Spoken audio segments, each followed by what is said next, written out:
Morgan Elser is a talented artist and sculptor who loves to combine her creativity with her faith. 2 weeks before Easter, her pastor asked her to do a piece of performance art during the Good Friday service.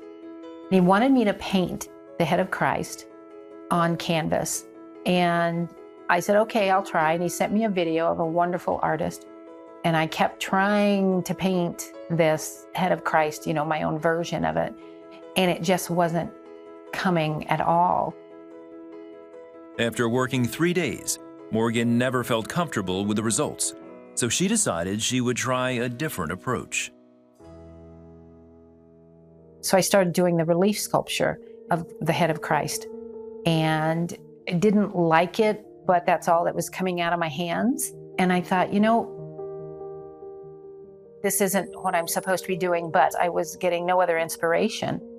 It was very, very stressful. Morgan continued to pray, but when Good Friday dawned, she still didn't feel settled about her plan for the performance. Then her husband called her upstairs to show her an episode of the 700 Club, where Gil Amelio was sculpting the head of Christ. I kind of just stood there. I was mesmerized. And I told my husband, I said, I'm supposed to sculpt the head of Christ tonight. That evening at the service, Morgan took her place and got to work as the shapeless lump of clay came to life. They were doing a beautiful reading of the crucifixion of Christ.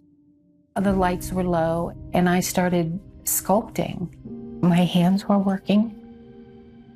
His face was emerging. And I didn't know anything else that was going on around me. It was just me and Christ. And I started working on his eyes, and it was like he just kind of spoke to me. It's like he came to life. Started crying, and I was shaking so badly. It was just so devastating to have him right there in front of me and experience this pain and sorrow that he had suffered for us. Of feeling that closeness and feeling like you could hear him breathe. Right there, laboring. And I needed to put the crown of thorns on him, and I didn't want to because I knew it would just cause him more pain. But I knew for this story to be finished, it had to be done. And I took the crown of thorns and I shoved it down on his head.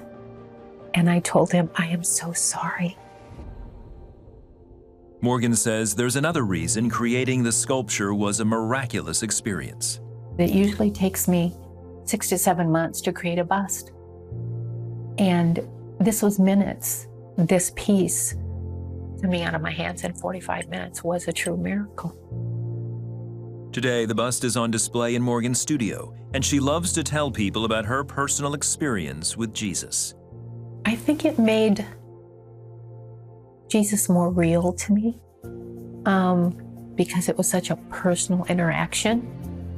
And then just realizing that he's still working miracles.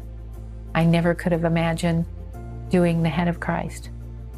I never could have imagined being so moved.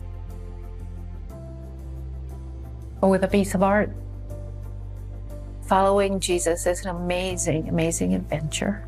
He can use just ordinary people to do extraordinary things for his purpose and his glory.